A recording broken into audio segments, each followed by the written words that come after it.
Comment faire pour garder le muscle? Alors, pour garder le muscle, il faut continuer de manger.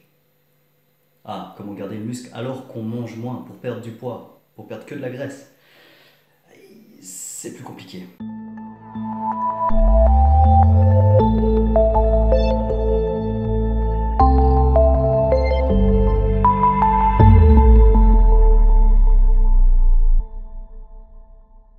Pour perdre du poids et que de la graisse, il y a plusieurs choses à faire. D'abord sur le plan de l'alimentation, il faudrait éviter un écart trop important par rapport à ce que j'ai détaillé précédemment qui s'appelle la vitesse maximale de perte de graisse. Concrètement, si vous dépassez le maximum de calories qui peut être libéré par votre tissu adipeux, en très simple, vous avez une quantité de graisse, cette quantité de graisse peut relâcher tant de calories et vous dépassez ce quota. Vous pouvez voir la vidéo, c'est une des précédentes qui s'appelle vitesse maximale de perte de graisse.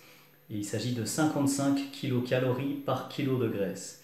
Donc pour faire très simple, vous avez 10 kg de graisse corporelle, 10 fois 55 kcal, ça fait 550. Vous ne pouvez pas perdre plus de 550 kcal par jour. Peut-être vous le pouvez, mais disons en théorie, c'est quelque chose qu'il ne faudrait pas dépasser. Et si vous perdez plus que ça, déjà là, vous pouvez être quasiment certain que vous avez plus de chances de perdre du muscle, parce que vous avez moins de chances de ne perdre que de la graisse, concrètement. Donc il faut aller chercher les calories ailleurs. Donc ça, c'est la première chose.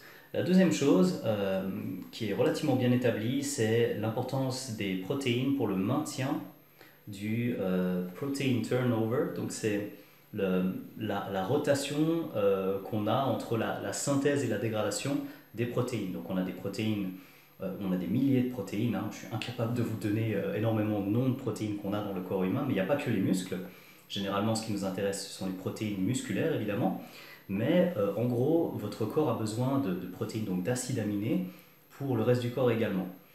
Par contre, pour maintenir le muscle, le signal est probablement un petit peu plus haut que pour simplement avoir un turnover, donc une rotation des substrats au niveau des acides aminés, des protéines, suffisant pour juste maintenir la masse maigre. C'est probablement intéressant de monter un petit peu plus haut, aux alentours de 1,6, 1,8, peut-être 2 fois votre poids en grammes de protéines, peut-être même un peu plus. On verra peut-être à la fin de la vidéo pour les cas un peu extrêmes.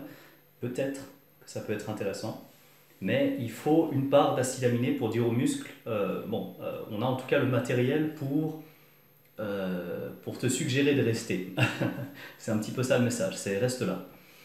Et en plus de ça, on a, alors c'est un petit peu rapide parce que le développement est large, mais on va parler de nutrition, on va parler d'entraînement, on va parler de sommeil et de gestion du stress.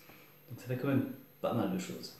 Donc pour la partie nutrition, pas avoir un écart calorique trop important, vous pouvez regarder, il ne faudrait pas dépasser la limite critique d'énergie disponible ou de l'autre manière de regarder ça, la vitesse maximale de perte de graisse. Au niveau des protéines, c'est assez safe, on va dire, de viser plus d'1,5 fois votre poids en grammes de protéines par kilo. Ce serait une bonne manière de vous dire, bon voilà, on minimise vraiment les risques de taper dans le muscle quand on perd du poids.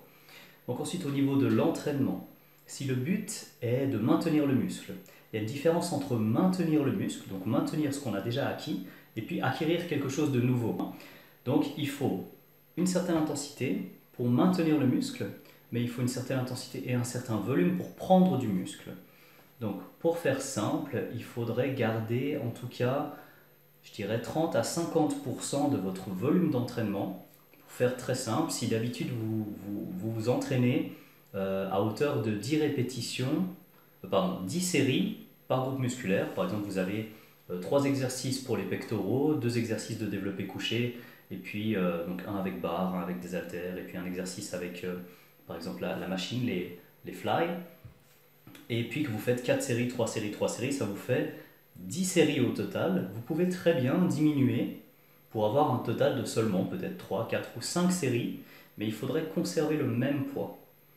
Donc comme on manque d'énergie par définition, on est en déficit calorique, ça va être difficile de compléter le même volume d'entraînement, mais probablement que si on fait la moitié des séries, on arrive quand même à garder l'intensité. Et c'est l'objectif d'un point de vue du maintien de la masse musculaire.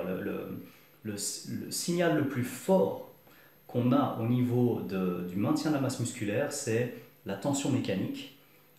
Et cette tension mécanique se traduit par un signal très fort. Je vais sortir le terme en anglais parce que je le vois là-dedans comme ça, qu'on appelle mechanical transduction. Et donc c'est un signal qui devient chimique et qui permet finalement un maintien de la masse musculaire. Donc on a une tension mécanique qui se transforme en un message clair pour le corps qui dit au muscle concrètement « Reste là mon gars, t'es utile en ce moment ». Et donc il faut garder une certaine intensité, mais on peut couper un peu dans le volume, probablement. Et les autres stratégies qui importent, c'est la gestion du stress en dehors de l'entraînement. C'est-à-dire autant le fait de bien dormir que le fait de... Alors, je vais être un peu vulgaire, mais ça va être très clair, pas trop se faire emmerder au boulot, pas avoir des potes qui ne sont pas vraiment des potes et nous stressent pour des raisons inutiles. Essayez d'avoir un environnement relax. Essayez vous-même d'être relax aussi. Essayez de gérer, de mitiger le plus possible le stress inutile. Tout ce qui est parasite, tout ce qui vous pèse dans une journée n'est pas du tout nécessaire, en tout cas dans une période de perte de graisse, qui est une période qui représente déjà un stress pour l'organisme. C'est pas facile pour le corps de changer lorsque c'est pas forcément prévu. Donc si en plus de ça vous avez des facteurs de stress et puis du coup vous dormez pas non plus très très bien, il y a des données très sérieuses là-dedans qui suggèrent que c'est tout sauf la meilleure manière de conserver le muscle, parce que dans les mécanismes de stress, vous avez des mécanismes qui mettent à disposition de l'énergie, et cette mise à disposition de l'énergie peut très bien se faire via une dégradation de la masse musculaire. Donc il faudrait éviter le stress et bien dormir. C'est pas dormir c'est pour les faibles, dormir c'est pour rester fort. Il faut vraiment changer l'approche à ce niveau-là. Et puis le fait de mitiger le stress en dehors de l'entraînement, le stress qui est vraiment utile finalement c'est celui qui vous permet de gagner de la masse musculaire ou de la maintenir. Donc c'est l'entraînement de musculation. Tout le reste, quelque part, est accessoire. Donc il ne faudrait pas qu'il soit là en excédent, ou en tout cas pas que ce stress empiète sur le signal qui permet de maintenir le muscle.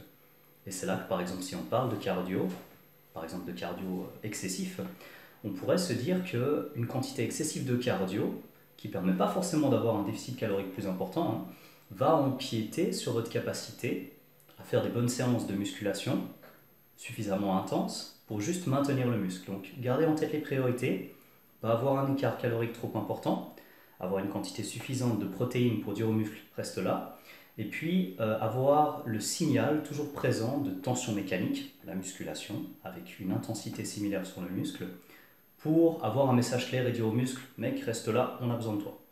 Et pas qu'il soit utilisé sous forme de substrat, et donc pour ce faire il faut aussi éviter le catabolisme protéique à outrance, et là on parle de minimiser le stress au quotidien.